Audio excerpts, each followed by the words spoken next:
The bottleneck. Down in a narrow, crooked street among poor houses stood a very high and narrow one, built of lath and plaster. It was very tumble down and shaky. Here lived poor people, but the attic looked the poorest of all. Outside the window in the sunshine hung a battered bird cage, which had not even got a drinking glass, but only the neck of a bottle turned upside down with a cork at the bottom. An old lady stood at the window. She had just been hanging chickweed all over the cage in which a little linnet hopped about from perch to perch, singing as gaily as possible.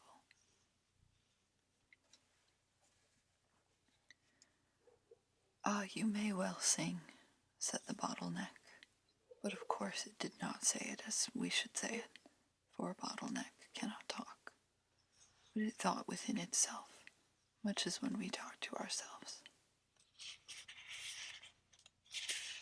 "Yes, you may well sing, you who have your legs whole. You should try what it's like to have lost the lower part of your body like me, and only to have a neck and mouth, and that with a cork in it, such as I have. Then you wouldn't sing much. I have nothing to make me sing, nor could I, if I would. But it is a good thing that somebody is happy. I have had no end of adventures. I've been through fire and water, and down into the black earth, and higher up than most people. And now I hang in the sunshine outside a birdcage. It might be worthwhile to listen to my story, but I don't speak very loud about it, for I can't." Then it told or thought out its story. It was a curious story. The little bird twittered away happy enough, and down in the street people walked and drove as usual, all bent upon their own concerns, thinking about them or about nothing at all. But not so the bottleneck. It told about the hot smelting furnace in the factory where it had been blown into life. It still remembered feeling quite warm and looking into the roaring furnace, its birthplace, and how it wished to leap back into it. But little by little, as it cooled, it began to feel quite comfortable where it was.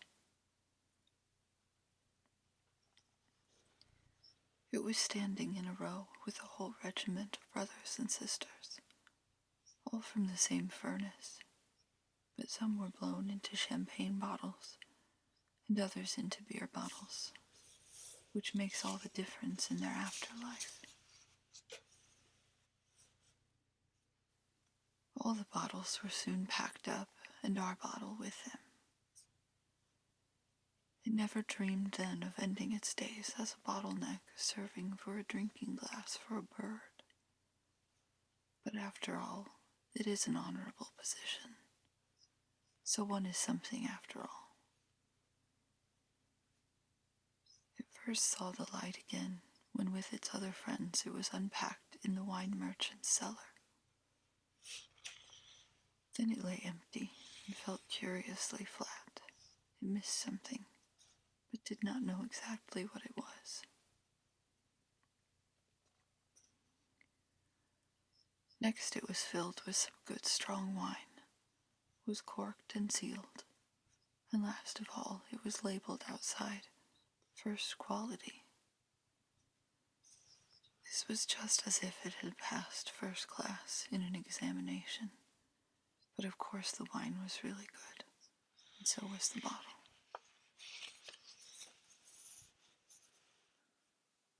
At last one morning the bottle was brought by the furrier's boy.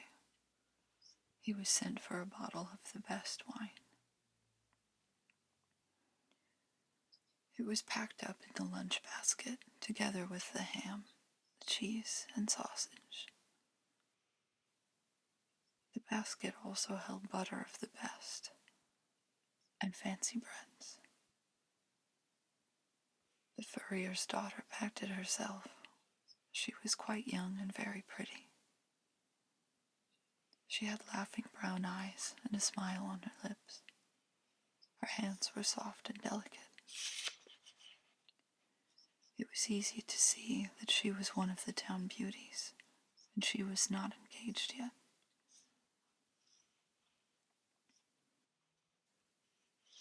She held the basket on her lap during the drive to the wood. The neck of the bottle peeped out between the folds of the tablecloth.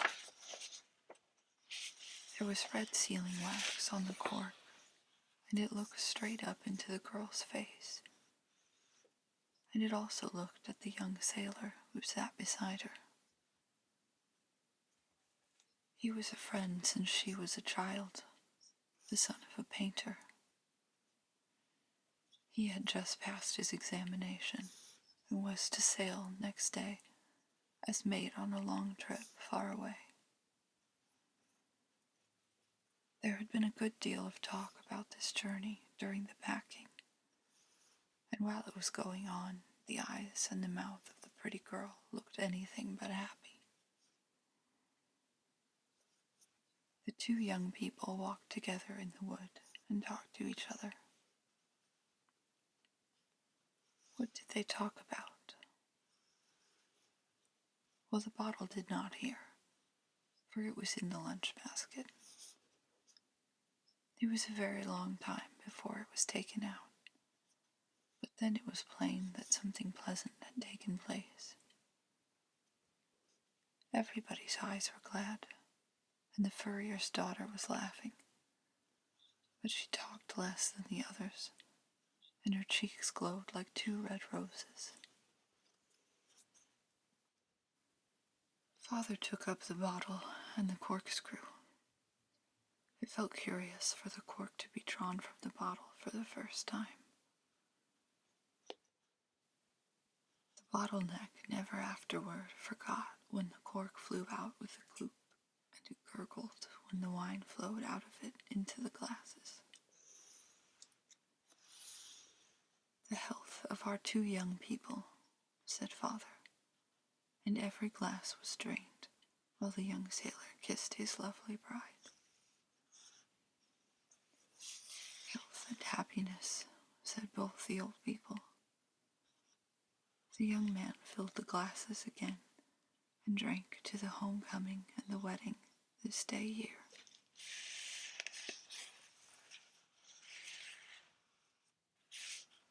When the glasses were empty, he took the bottle and held it up above his head.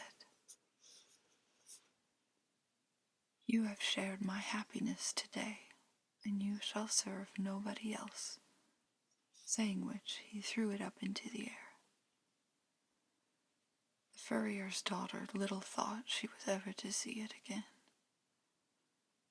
It fell among the rushes by a little woodland lake. The bottleneck remembered how it lay there, thinking over what had happened. I gave them wine, and they gave me swamp water in return, but they meant it well. It could no longer see the happy pair or the joyous old people, but it could hear them talking and singing.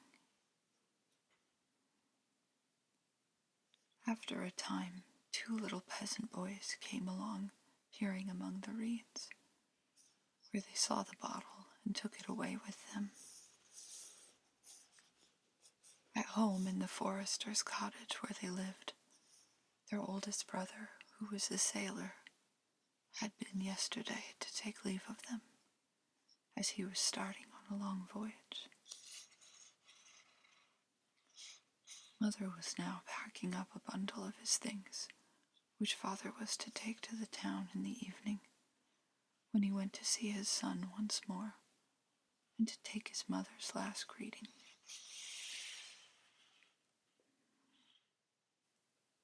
A little bottle had already been filled with spiced brandy and was just being put into the bundle when the two boys came in with the other larger bottle they'd just found.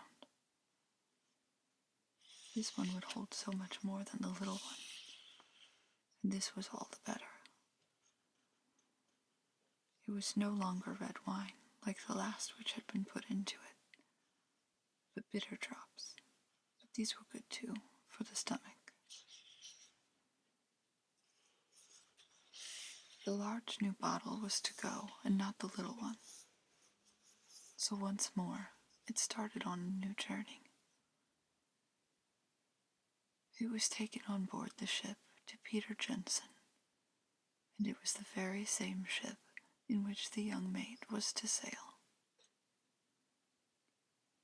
But the mate did not see the bottle, and even if he had, he would not have known it. Nor would he have ever thought that it was the one out of which he had drunk to his homecoming. Whenever Peter Jensen brought it out, his shipmates called it the apothecary. It held good medicine and cured all their complaints as long as there was a drop left in it. It was a very pleasant time, and the bottle used to sing whenever it was stroked with a cork. So they called it Peter Jensen's lark. A long time passed, and it stood in a corner empty, when something happened. The storm rose. Great waves, dark and heavy, poured over the vessel, and tossed it up and down. The masts were broken, and one heavy sea sprang a leak. The pumps would not work, and it was a pitch-dark night. The ship sank, but at the last moment, the young mate wrote upon a scrap of paper the name of his bride, his own, and that of the ship, put the paper in the empty bottle he saw, hammered in the cork, and threw it out into the boiling waters. He did not know it was the very bottle from which he had poured the drink of joy and hope for her and for himself. Now it swayed up and down upon the waves with farewells and a message of death. The ship sank, and the crew with it, but the bottle floated like a bird, for it had a heart in it, a love letter. The sun rose and the sun set, and looked to the bottle just like the glowing furnace in its earliest days, when it wanted to leap back again. It went through calm and storms. It never struck against any rock, nor was it ever followed by sharks. It drifted about for more than a year and a day, first toward the north, and then towards the south, just as the current drove it.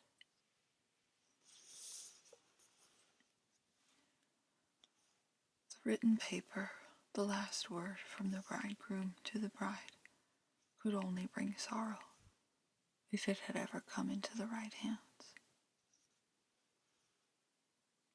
But where were those hands? Where was the furrier's daughter? Where was the land, and which land lay nearest? All this the bottle did not know. It drifted and drifted, till at last it was sick of drifting about. It had to drift till at last it reached land, a strange land. It did not understand a word that was said. It was not the language it knew, and one loses much if one does not understand the language. The bottle was picked up and looked at. The bit of paper inside was turned and twisted, but they did not understand what was written on it. They saw that the bottle had been thrown overboard, and that something about it was written on the paper. But what it was, this was the strange part. So it was put into the bottle again, and this was put into a large cupboard in a large room in a large house.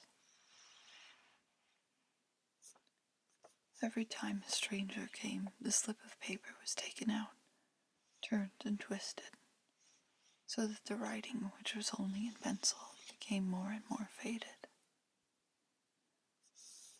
At last one could not even make out the letters. The bottle stood in the cupboard for another year. Then it was put in the lumber room, where it was soon hidden with dust and spider webs. Then it used to think of the better days when it poured forth red wine in the wood, and when it danced on the waves and carried a secret, a letter, a farewell sigh within it.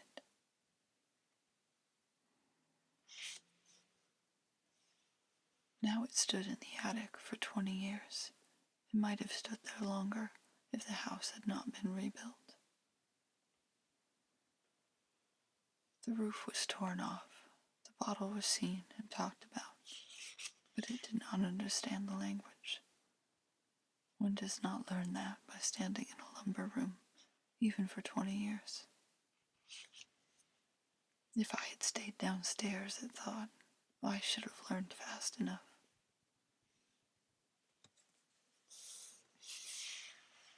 Now it was washed and thoroughly rinsed out.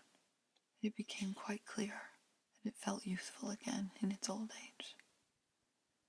But the slip of paper had been washed away. The bottle was filled with seed corn, a sort of thing it knew nothing at all about. Then it was well corked and wrapped up tightly, so that it could neither see the light of lantern or candle, far less the sun or the moon.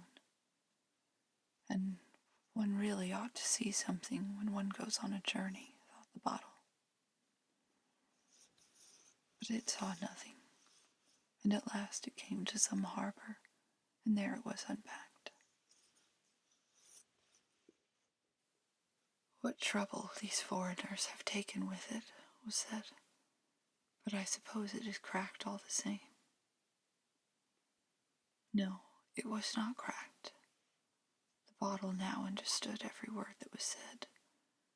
It was spoken in the language it had heard at the furnace, at the wine merchant's, in the wood, and on board the ship. The one and only language which it thoroughly understood. It had come home again to its own country, where it had a hearty welcome in the language. It nearly sprang out of the people's hands from very joy. It hardly noticed the cork being drawn. Then it was well shaken to empty it, and put away in the cellar to be kept, and also forgotten. There is no place like home, even if it be a cellar. It lay there comfortably for many years. Then one day some people came down and took away all the bottles and hid among them. In the garden outside, everything was very gay. There were lamps and paper lanterns like tulips. It was a clear and lovely evening. The stars shone brightly, and the slim new moon was just up. It was a beautiful sight for good eyes. Bottles were placed in the hedges, each with a lighted candle in it, and among them stood our bottle too, the one we know, which was to end its days as a bottle deck for a bird's drinking fountain. Everything here again appeared lovely to the bottle, for it was once again in the green wood, and taking part in more merrymaking and gaiety. It heard music and singing once again, and the hum and buzz of many people.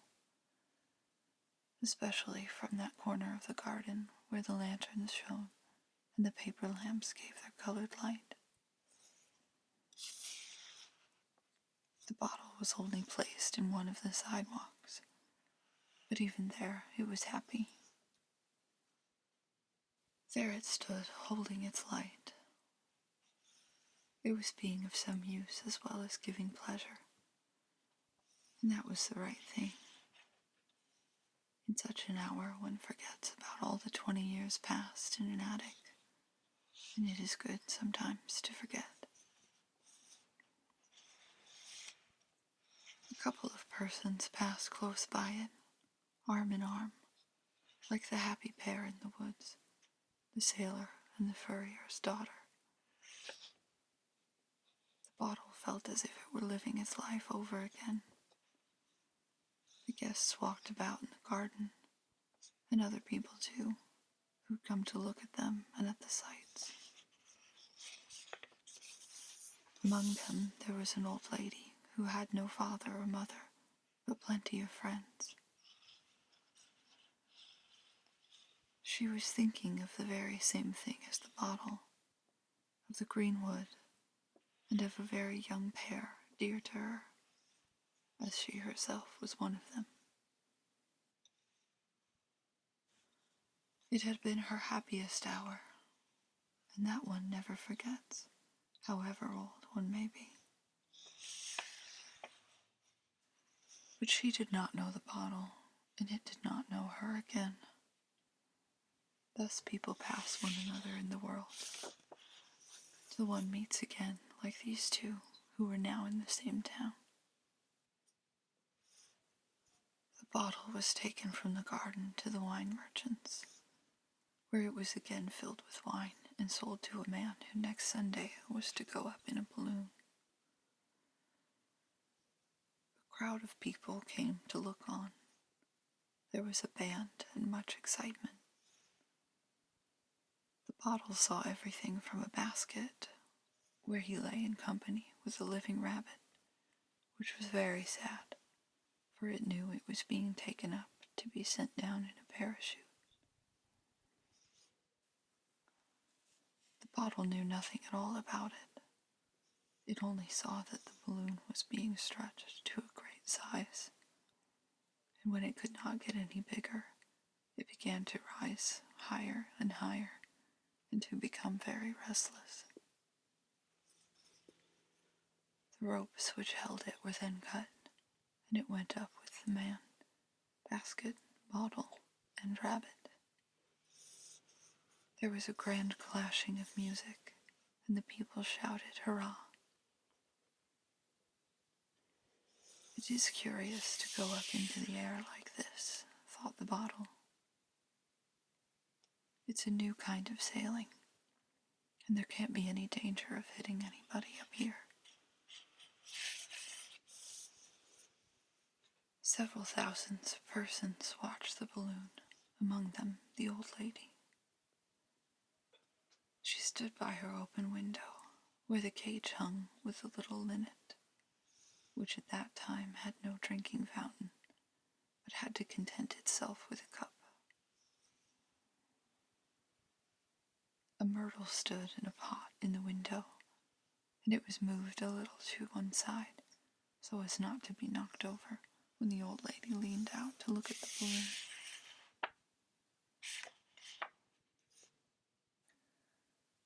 She could see the man in the balloon quite plainly when he let the rabbit down in the parachute. Then he drank the health of the people, after which he threw the bottle high up into the air. Little did she think that she had seen the same bottle fly into the air above her and her lover on that happy day in the woods in her youth. The bottle had no time to think. It was so taken by surprise at finding itself higher than it had ever been before. The church steeples and housetops lay far, far below, and the people looked quite tiny. The bottle sank down faster than the rabbit, and on the way it turned several somersaults in the air, It felt so youthful, but not for long. What a journey it had. The sun shone upon the bottle, and all the people watched its flight.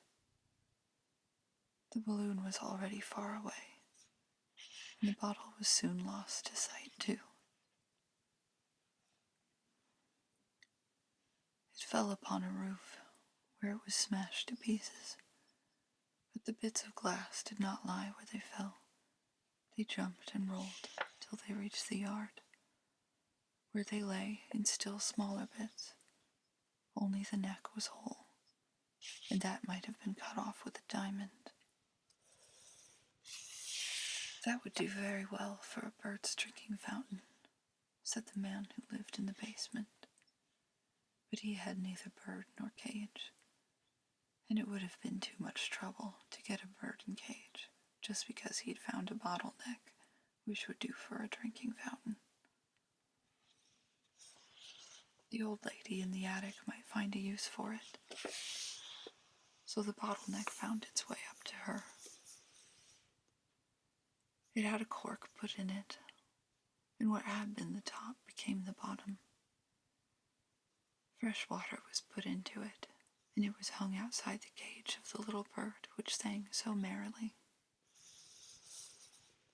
"Yes, you may well sing," was what the bottleneck said, and it was looked upon as a very remarkable one, for it had been up in a balloon. There it hung now as a drinking fountain, where it could hear the roll and the rumble in the streets below. And it could also hear the old lady talking in the room. She had an old friend with her, and they were talking, not about the bottleneck, but about the myrtle in the window. "You must certainly not spend 5 shillings on a bridal bouquet for your daughter," said the old lady. "I will give you a beauty covered with blossom. Do you see how beautifully my myrtle is blooming? Why, it is a cutting from the plant you gave me, the one I was to have had for my bouquet when the year was out, the day which never came. Before, the eyes which would have cared for me then were closed. He sleeps sweetly in the depths of the ocean, my beloved. The tree grew old, but I grew older, and when it drooped, I took the last fresh branch and planted it in the earth where it has grown to such a big plant. So it will take part in a wedding after all, and furnish a bouquet for your daughter." There were tears in the old lady's eyes as she spoke of the beloved of her youth. She thought about the toasts which had been drunk, and about the first kiss. But of these she did not speak. Of all the thoughts that came into her mind, this one never came. But just outside her window was something from those days. The neck of the bottle out of which the cork came with a plop when it was drawn on that happy day. The bottleneck did not know her either.